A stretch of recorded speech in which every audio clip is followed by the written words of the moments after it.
And Buzzkill. Oh, there we go. All right, I got Silent Assassin here. Ali Omar. Ali works out at Grit Gym, and he also works at Grit Gym. But he's got a fight coming up. This is a MMA superstar in the making. And the nice thing, like, it's kind of fun to been watching you because I met you when you were like a sophomore in high school or something like that. Yeah, you. Yeah, because I was doing the wrestling stuff with you, and you were out there. But Ali's got a fight coming up. When is it? It's April 21st. April 21st at Teamsters Union Hall in Cedar Rapids, Iowa. Yeah, and if you call Ali, one of the ways, not a lot of people know this, but this is how fighters make any money fighting when they first start fighting, is that they sell tickets to their matches, but the matches are sweet. And so give Ali a call to grab some tickets. We're definitely going to get a table for Grit Gym. If you want to be a part of that table, comment down below and we'll add you to the table. There can only be 8 people, so and 4 spots are already taken, so you'll have to go fast. But anyway, Ali, tell me a little bit, what got you into MMA in the first place? I don't think I've ever even asked you that question. Well, I got into it pretty much off my dad. I started doing like Taekwondo when I was like 6 years old, and I just tried a bunch of other martial arts. I really got into Taekwondo, did some kickboxing, boxing. Nice. And wrestling. So, what's the difference between I don't even know this. What's the difference between kickboxing and Taekwondo? Kickboxing, Taekwondo. So it's like more like the styles. There's like different styles of kickboxing, but Taekwondo is actually originated in Korea. It's kind of like karate, but they really focus more on kicks than punches. Okay, all right. And then what about kickboxing? Like, how's that? What's the differentiator right there? Is it because like when I watch kickboxing, it just seems more aggressive than Taekwondo. Oh yeah, like is that the big difference? It's a mix of boxing and kicks, pretty much. So you punch you can punch the body, head, and then you can kick the legs, kick the head. And Taekwondo, you can't punch people in the face, but you can punch in the body. So it's basically like kickboxing, except you can only punch to the body.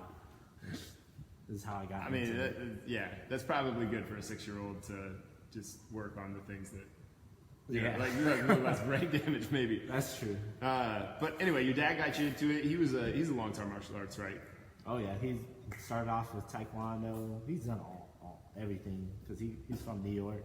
Yeah. He spent a lot of his time in Chinatown. He learned Kung Fu, Taekwondo, karate, whatever he could get his hands on. Really? That's what like really helped him stay out of trouble because he grew up rough in the Bronx, New York. Yeah, and that's kind of an interesting thing because. Like we're in Iowa City, there is no such thing as rough here. Right.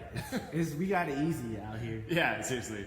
It is not. I think we're we like to think like that we're like that we somehow know, but I don't think that we have a clue. But anyway, so you got into this. Dad was into this. You got into this. Then you kept on going. Then you got into wrestling, which those of you that don't know, like when you're in MMA and you're only a striker. You get owned by a grappler. If you're only a grappler, you get owned by a striker. If you're only a jiu-jitsu person, you gotta have at this point in the game, it's been around long enough that you gotta have all the skills. So you have a pretty good background. So you started out as a striker. Striker is someone that throws kicks and punches, right? Right. And a grappler is someone that basically just wrestles with jiu-jitsu, right? So on the ground. What got you into wrestling in the first place? Well, because that's how we met. Yeah, that's how we true. met. Yeah. So it's kind of funny. My dad wanted me to do wrestling when I was younger, and I was like, I don't want to do that. I don't want to wear those. I didn't want to wear those spandex pants. That's funny. But then when I started watching UFC when I was 12, I'm like, a lot of these guys wrestle, so you know what? I'm gonna do it. So I started in middle school. Yeah, that was the funniest thing. You're a little too young, but when UFC first came out, all these ninja style characters with their gis and everything came out, and the wrestlers would walk in there and be like, "What the hell's going on?" And then the wrestler would just they'd throw a couple punches, and the wrestler would be like, "What the hell's going on?" And then they'd start wrestling, and they'd just throw them on the ground, beat the shit out of them, and the match was over. Yeah. The wrestlers just dominated the sport, you know. Yeah, for a long time, wrestlers dominated MMA. Yeah, it's a good space. And before George St. Pierre, there was no it was just wrestlers. There was just grapplers, just one. Yeah, he's the first guy to really come along, but he's a freak. But the game's evolved a lot since then. Yeah. But what was we were just talking about this before, but Ali and I have similar stories on how wrestling started for us. How did wrestling start for you? Oh man, I was terrible. I was just a scrawny, lanky kid, and I was just getting whooped on. How old were you when you started? I was 12 or 13 years old. Okay, so you got a late start. See, I thought I got a late start, and I was in 2nd grade. Yeah. Yeah. I was like, what are you in second grade? Like 7 years old? I think I was in second grade when I started. I remember all my friends were like I'd already been doing it for 3 years, and I just got shit kicked out of me. I won one match a year for 4 years, and I lost over 30 matches. That's like over 120 losses and 4 wins. Sucked. Oh yeah. Sucked so bad. I remember my freshman year, I only had like 1 win on varsity. And then it kind of went up. My sophomore year was like 20, and then junior year like 28. Yeah. Senior year was close to 40. Yeah, So but it's one of those like, sports like if you can take the tolerance of losing from wrestling. I mean, it's so like not in terms of life. I hate it when people are like sports are like life because they're not. They're not at all. Like yeah. But at the same time, like there are some things that if you can in wrestling that are going to make you successful out in life. You know, like your ability to take those losses and grow. You know, like Right. do you still think you'd be the same person or as good as you are if you would have won all your matches starting out in wrestling? Oh no, I think a lot of times a win or loss can make or break you, but a win can definitely, because like you get comfortable. A lot of people get comfortable with Yeah. the win, Yeah. and then they stay the same. Yeah, it's like I was thinking about this the other day, like getting picked on. Like some people are like, I hope my kids never get picked on. And I'm like, well, man, I got a lot of fuel from getting picked on. I don't know if I want to take that back. You know? Right. Yeah, I got a lot of there was a lot of heartache from losing, but I learned a ton about myself, like how much I can actually take. What do you think about that? Yeah, that's true. It's true. You gotta have some adversity. Yeah.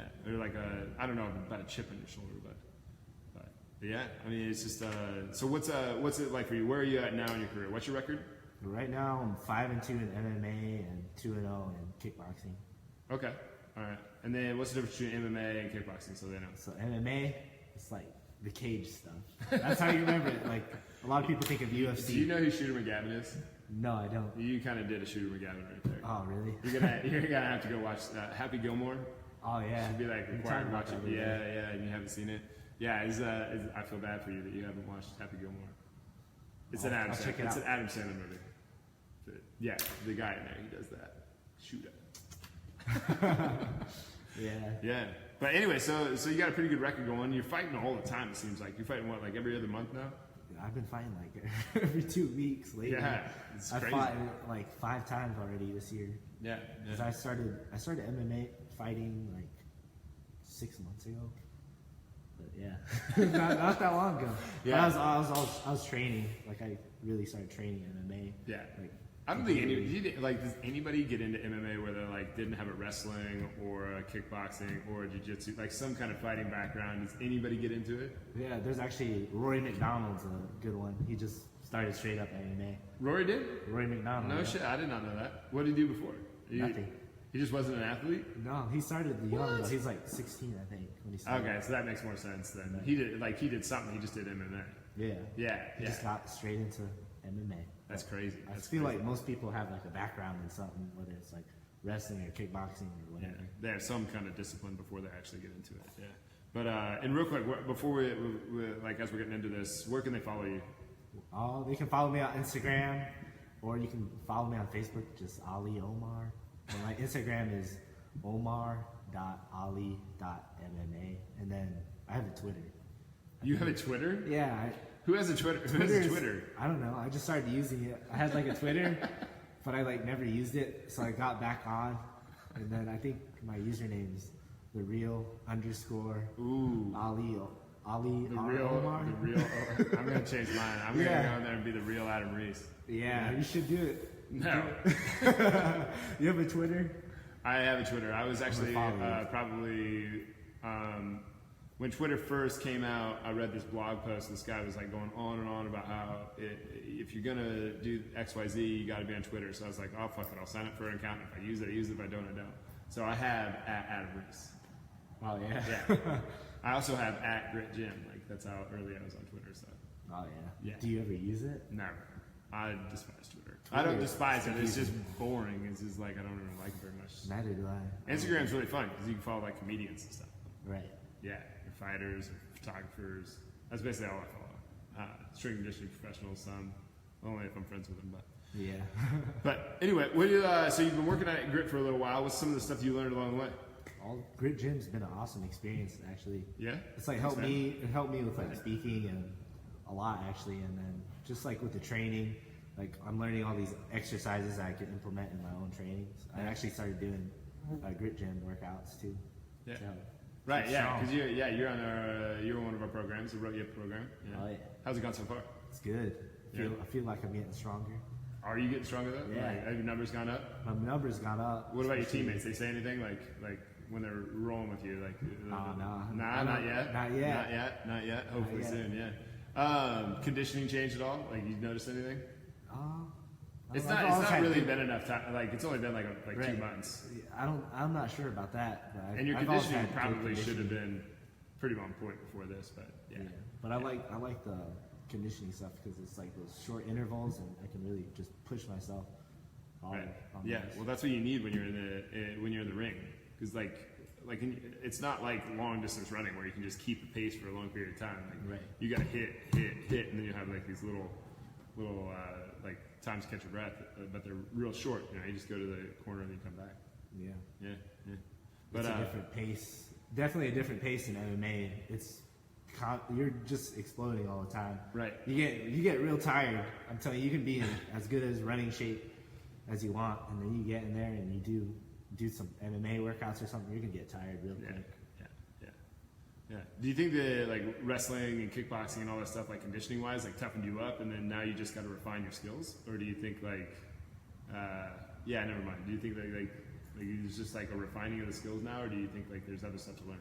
Oh, definitely getting my butt whooped in the wrestling room, and kickboxing, and all that. It's definitely helped with toughness. Yeah. Because you get clocked and you get thrown on the ground. It's a good wake up call, and you're like, oh. Yeah. What about when you see, like when you're in here and you're working out, like you're training a bunch of like, let's say 45 to 55-year-old women, and they're outworking some of the guys that you've worked with? It's impressive, but it's all here. It's all mental. Yeah. I don't care who you are. You can be a big dude, but it's all here. Yeah. It's all mental. You just push yourself as hard as you want to be pushed. Yeah, that's a good call. Yeah. Is that kind of like a weird thing to see, to be like, wait, these women are like, this is a 55-year-old woman. She's working harder than some of the guys that I'm working in the gym with. Not or really. Is it a surprise, or is it just like, I always thought the girls did this? No, it's not a surprise to me. I just know it's all mental. It all starts here. It doesn't matter how you look or who you are. Yeah. It's just how you push yourself. Yeah, that's good. That's an attribute. I think like you're an extremely open-minded person, so I think that's an attribute. Like you just accept things as they come. It's really an interesting thing to watch. Like I don't know a lot of people like that. It's really good. It's a good quality to have. A lot of people have like a very heavy wall. Oh, yeah. They can't let things in. They can't penetrate the wall. You're just like, okay, let's roll. Right. Yeah, I'll learn that. I'll do that. And like when you look at fitness, like has your kind of idea of fitness changed along the way? Yeah, definitely. What is it now? I really don't know how to explain my idea of fitness, but I really like the program here. It's focused on functional strength and just like improving your body. Yeah. Instead of like, I don't know, I had like a different conception of lifting and strength training before. I don't know. What was it like before? Going hard all the time. Oh yeah. Just pumping up a bunch of weight as heavy as you can. But Yeah, just maxing out every day, just seeing what you can do. But you really don't get results from that. Yeah. So what do you get like? So what have you changed about like how you train? Train smarter. Like, Yeah. Instead of just harder, you train smarter. Yeah, I'm not gonna do something that I'm start doing bad form and start like hunching over and like tweaking my back. I just do a weight that I'm comfortable with and that I can control. Yeah. That Like can you're get still good work pushing with it, my but you're muscle. not trying to like push it so hard that you can't have like absolutely 100% technique, right? Right. Yeah, exactly. And then, like what you were saying before, like fitness isn't for isn't for everybody. Fitness is for everyone. Like girls, guys, should they train different? Grandmas, 16-year-olds, like obviously there's going to be some differences from person to person, but like is it something that you're 35 years old, you're 55 years old, you're 65 years old, you should just hang them up? No, I definitely think fitness is for everyone. You can. Yeah. There's always something you can do. You just have to find what's right for you and customize it. And Adam does well with that. He can put you through a program that will fit you perfectly. Thanks, man. Thanks. Yeah. I mean, like at this point, it's kind of easy in the game because it's like I've been doing this for a really long time. Right. Yeah. So like when you get to my level in MMA, you better be like the top of the world, like you want to be, right? That's the plan. I know it. I know it's gonna happen. So keep working hard and moving forward. Yep. Yep. So where are you at now? You said your record is what? 5-2. 5-2 and 2-0. What happened with those two? The two losses. I had a. It was my second MMA fight, so I lost to this guy that I beat in a kickboxing match, and I was beating him the whole time. I was kind of clowning around a little bit. Oh yeah, did you go behind your back? Did you do a corner? Oh no, I didn't do any of that. But you know, I got tired a little bit. I was kind of nervous. It was my first big show, but you know, it happened. Everything happens for a reason. It's definitely that loss helped me change my game. So what'd you do? What's the difference? How'd I lose? So I got like what changed about your game? Like you said, like before that, like your training changed. Like you changed your training, you changed how you think, you changed your focus. What'd you change? I changed how I trained. I trained more consistently, more often. Yeah. I get like 2 to 3 times a day, honestly. And I changed up a lot of my techniques and fixing the small things that made the difference. So you went back to the drawing board. You're like, all right, something went wrong. Let's pull it back. Yeah. Right. Yeah, I think there's something to learn there too, because I think everybody should do that. Like every time you get a loss, you make an error, you do, like something happens, you got to sit and you got to look at that thing. You can't just be like, oh, I fucked up. I guess I'm just a loser. No, you got to look at that. You got to analyze that thing. You got to figure out what went right, what went wrong, where you made your error, learn exactly what happened, and do as much as you can to learn from that, so that you can move on from it. One, but also so that you can get better because of it. Right. Yeah, every time I win or lose, I analyze what I did good, what I did bad. You know, I just try to fix everything I can. Mm-hmm. Yeah. So, yeah, because if you don't do that, then what happens? You just stay the same. You stay the same. You don't want to stay the same. You always want to go up. Yep. Yep. Constant yeah. growth is important. Yeah. But like the thing is, like, you keep like staying the same isn't really even an option. Right. You know, you just get worse. Yeah.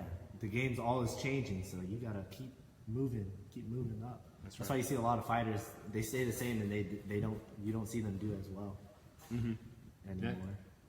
Yeah, you see them kind of fall off the map. Like a lot of guys do that. They kind of get to their set point of where they wanted to be, and then they're like, okay, well, I accomplished what I came for. Yeah. You know, like even someone who I think is just like extremely talented guy, super hard nosed, like Chris Weidman. Oh yeah. He beat Silva, and then he doesn't. He might have defended his belt once, but I don't think he did he? He lost to Rocco pretty soon after that. Yeah, he did. He got smoked, like not just a little bit, but that's he a grappler. Defended his belt one time against Machida. That was okay. Yeah, that's what it is. But Machida. Machida's old now. He was freaky at the time, but people figured him out really quick. He was Machida like, was my favorite, man. Was Back he? in the day, Was yeah. he? Machida, Anderson Silva, Chuck Liddell. I can't stand Anderson Silva. He's just like so boring. You think so? Yeah. I like Anderson Silva. Yeah, no, he's just too boring for me. His personality. Yeah, he's just like I don't even get it. Like, he's just hilarious. I really like Chael Sonnen though. I like him a lot. Like, Chael Sonnen's, he crazy. Yeah, he's nuts. He's nuts. He's that, like he gets all pumped up and then he does his little speech thing. And it's just like, dude, that was funny. Yeah. Yeah. No, I appreciate guys that put effort into it. But Silva was just like, do his voice. I can not. Oh man, his voice is hilarious. It's normal. Oh, there was like an interview. They were asking him a question. They're like, Anderson Silva, you were the champion for 7 years. How does it feel not to be the champion anymore? And then he's like, it's normal. In his exact voice. That's what I mean though. Like, it's normal. He's boring. He's just so goddamn boring. Like it's just like, dude, like something, like just something, anything. Yeah. I was super glad when Weidman beat him, and when Weidman beat him the second time. That's what it was. Weidman beat him. Yeah. Yeah. Weidman. Actually, he defended his belt 3 times. Yeah. So he beat him, and then he had that freaky rematch, and then his leg went. Yeah, his leg snapped. I think. Like they were they practiced that, like checking his legs supposedly, but I really think like Silva went into that like scared to death to lose. Oh yeah, I know he did. I think he found a way to lose. Think so? Yeah, I mean people call me crazy for that, but I'm like stranger things have happened. People find ways to lose all the time. Like if you find a way to lose or to not win, you still found a way to lose, and I think that's what he was looking for. Yeah, I said that differently. He wasn't looking for a way to lose. He was looking for a way to not win.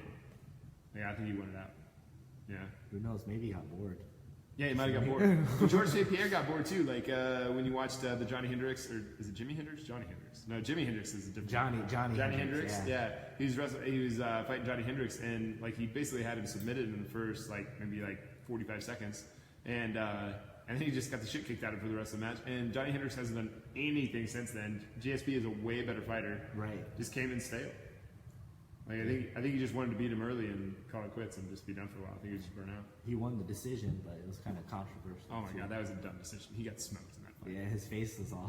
He didn't even know where he was during that press conference. Oh yeah. But anyway, we're about out of battery on one camera, and we're up on our time. Where can they follow you? Tell them again. On Instagram and Twitter and Facebook. What's the names on there? Oh, my Instagram is omar.ali. That's the one. That's the one you want. That's the one you want. Yeah. I wouldn't even tell people about your Twitter anymore. No one's gonna go over there. I need more followers on Twitter. Why? I only got like 300. Dude, like that's because Twitter is just gonna be. Twitter's kind of. I think Twitter's gonna be a non-thing. like there's some people that like are diehard Twitter people that are gonna be on there for like another 5 years and then it's gonna be done. Yeah, I Yeah. don't like Twitter, but Yeah. I use it I never use a Twitter. little bit.